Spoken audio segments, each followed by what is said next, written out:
चलिए आज एक बहुत ही पुरानी और बहुत ही कमाल की कहानी सुनते हैं।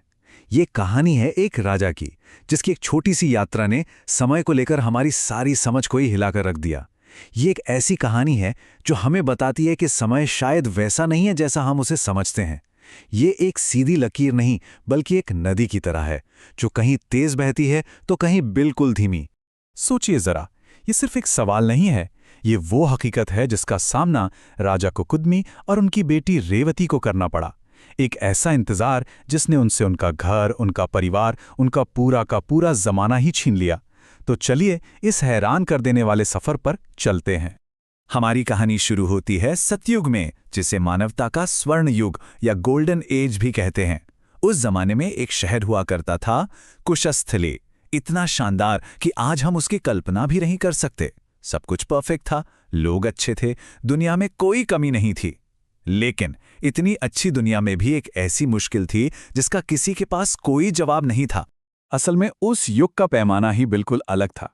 सतयुग के लोग वो करीब 30 से 35 फीट लंबे हुआ करते थे। और तो और मृत्यु उनके लिए कोई मजबूरी नहीं, बल्कि एक चुनाव होती थी। और इसी कमाल की दुनिया पर राज करते थे महान राजा ककुदमी। राजा ककुदमी के पास सब कुछ था, सिवाय एक सुकून के। उनकी एक बेटी थी रेवती। वो इतनी सुंदर, इतनी काबिल और इतनी शक्तिशाली थी कि पूरी पृथ्वी पर उसके लायक कोई राजकुमार था ही नहीं। बड़े बड़े राजा महाराजा उसके सामने फीके पड़ जाते थे। अब अपनी बेटी के लिए कोई सही लड़का न मिलने पर राजा ककुदमी ने एक ऐसा फैसला लिया जो आज से पहले किसी ने नहीं किया था। उन्होंने तय किया कि वो सीधे इस ब्रह्मांड के रचयिता यानी भगवान ब्रह्मा से ही सलाह लेंगे। आप सोच सकते हैं ये कितना बड़ा और लगभग नामुमकिन लगने वाला प्लान था। और ये कोई आम सफर नहीं था, ये तो डायमेंशंस के पार जाने वाली एक हाई स्पीड जर्नी थी। उन्होंने अपने दिव्य रथ में, जो मन की रफ्तार से चलता था, पृथ्वी को पीछे छोड़ा, एक के बाद एक अलग अलग लोकों को पार किया और ब्रह्मांड के वो राज देखे जो आम आंखों से हमेशा छिपे रहते हैं। और आखिर में वो ब्रह्मलोक पहुंचे। ये एक ऐसी जगह थी जो शुद्ध चेतना और करोड़ों सूर्यों की रोशनी से बनी थी। एक ऐसी जगह जहां फिजिक्स के नियम और समय की हमारी समझ दोनों ही काम नहीं करते। लेकिन वहां पहुंचकर उन्हें एक सरप्राइज मिला। उन्होंने देखा कि खुद सृष्टिकर्ता एक म्यूजिकल कॉन्सर्ट का आनंद ले रहे हैं। संगीत इतना प्यारा था, इतना मनमोहक था कि राजा ककुदमी को लगा कि बीच में टोकना ठीक नहीं होगा। तो उन्होंने बड़ी विनम्रता से इंतजार करने का फैसला किया। उन्होंने सोचा, चलो कुछ ही मिनटों की तो बात है। और बस यही वो पल था, यही वो इंतजार था जहां किस्मत ने अपना सारा खेल दिखा दिया। जैसे ही संगीत खत्म हुआ, राजा ब्रह्मा जी के पास गए।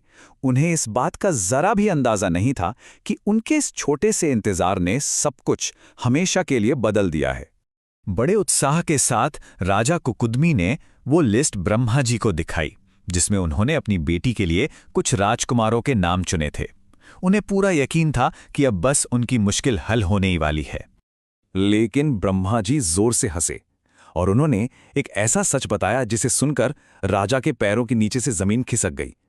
उन्होंने कहा, आप जिन राजाओं की बात कर रहे हैं वो तो छोड़िए, उनकी तो कई कई पीढ़ियां भी जन्म लेकर मर चुकी हैं। एक पल के लिए तो वहां सन्नाटा ही छा गया। अब ये समझने के लिए कि आखिर हुआ क्या, हमें चतुर्युग के कॉन्सेप्ट को समझना होगा। ये 4 युगों का एक चक्र है जिसमें सतयुग, त्रेता युग, द्वापर युग और कलयुग आते हैं। और ये पूरा एक चक्र लाखों सालों का होता है।